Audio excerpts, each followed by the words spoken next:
আমি অঞ্জলি মুখার্জি। আজ বসন্তোৎসব উপলক্ষে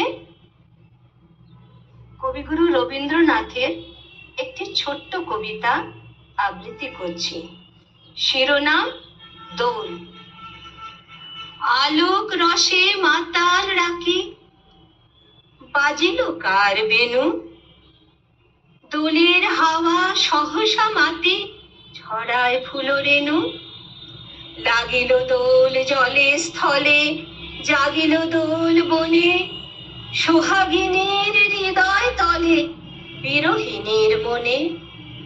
মধুর মোরে বিধুর করে, সুদূর কোন বেণুর স্বরে, নিখিল হিয়া কিসের তরে দুলছে অকারণে। এসো গো এসো দোল বিলাসী, বাণীতে মোর দোল, ছন্দে মোর চকিতে আজ মাতিয়ে তারে তোলো। অনেক দিন বুকের কাছে রসের স্রোত থমকি আছে, নাচিবে আজি তোমার নাচে সময় তারি হলো। ধন্যবাদ।